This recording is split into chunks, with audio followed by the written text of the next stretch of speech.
দরুদ এত বড় ইবাদত, একবার দরুদ পড়লে আল্লাহ তাআলা 10টা রহমত দেন, 10টা গুনাহ মাফ করেন, 10টা মর্যাদা বাড়িয়ে দেন। আল্লাহর ফেরেশতারা দোয়া করে, আল্লাহর রাসূল সাল্লাল্লাহু আলাইহি ওয়াসাল্লামের কাছে দরুদ পৌঁছে দেওয়া হয়। পৌঁছানোর সময় আমার নাম, আমার বাবার নাম বলা হয়। এরপরে নবীজি সাল্লাল্লাহু আলাইহি ওয়াসাল্লাম নিজে দোয়া করেন, সালাম দিলে সালামের জবাব দিয়ে দেন। যে বেশি বেশি দরুদ পড়বে আল্লাহ তাআলা তার আরো কিছু মর্যাদা দেবেন। 1 নম্বর, তার দুনিয়ার টেনশন, মনের কষ্ট দূর করে দেবেন। 2 নম্বর, তার দোয়া কবুল করবেন। 3 নম্বর, আখিরাতে সে রাসূলুল্লাহ সাল্লাল্লাহু আলাইহি ওয়াসাল্লামের শাফাআত পর বেশি যোগ্যতা অর্জন করবে। তাহলে আমরা দরুদ পড়লাম, একবারই পড়ি। এখন কথা হলো কোন দরুদ পড়ব, ঠিক না? এটাও তো মুসলমানদের ঝগড়ার একটা বড় বিষয়। মুসলমানরা নামাজ রোজা নিয়ে ঝগড়া করে না, হালাল খাওয়া নিয়েও ঝগড়া করে না, কারণ এগুলো আল্লাহ কোরআনে বেশি বলেছেন। আর যেগুলো আল্লাহ কোরআনে বলেননি, রাসূলুল্লাহ সাল্লাল্লাহু আলাইহি ওয়াসাল্লাম মোটে বলেননি, এইগুলো নিয়ে ঝগড়া করে।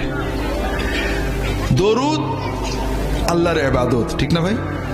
তবে এটা আল্লাহর কাছে চাওয়া। আপনি যদি না পারেন এমনি বলেন আল্লাহুম্মা সাল্লি আলা মুহাম্মাদ, এটাও দরুদ। আল্লাহুম্মা সাল্লি আলা মুহাম্মাদিন ওয়া আলিহি ওয়া সাল্লিম, এটাও দরুদ এবং সালাম। তবে রাসূলুল্লাহ সাল্লাল্লাহু আলাইহি ওয়াসাল্লাম যেটা শিখিয়েছেন সেটা উত্তম। রাসূলুল্লাহ সাল্লাল্লাহু আলাইহি ওয়াসাল্লাম যেটা শিখিয়েছেন, আপনি যদি আল্লাহর কাছে নবীর, তার হাবিবের ভাষায় দরুদ পড়েন, দোয়া করেন, আল্লাহ বেশি খুশি হবে না? তাড়াতাড়ি কবুল হবে না? হ্যাঁ, এই জন্য রাসূলুল্লাহ সাল্লাল্লাহু আলাইহি ওয়াসাল্লাম আমাদেরকে দরুদ ইব্রাহিমে শিখিয়েছেন, নামাজে আমরা যেটা পড়ি। এছাড়াও ছোট ছোট দরুদ আছে, আমার রাহে বিলায়াতে অনেকগুলো দরুদের সুন্নত দরুদ আছে, পড়তে পারেন।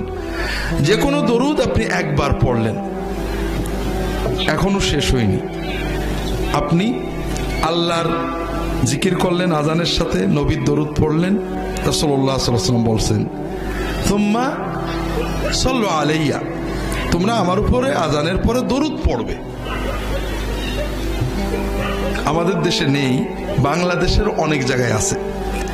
আজানের আগে দরুদ পড়ে, আবার আপত্তি করলে ঝগড়া করে, নবীর দরুদ পড়ো, তোমার কি? নবীজি বললেন আজানের আগে পড়তে না পরে পড়তে? পরে পড়তে। ভালো কাজ নবীজির নিয়মের বাইরে করলে কি ভালো থাকে?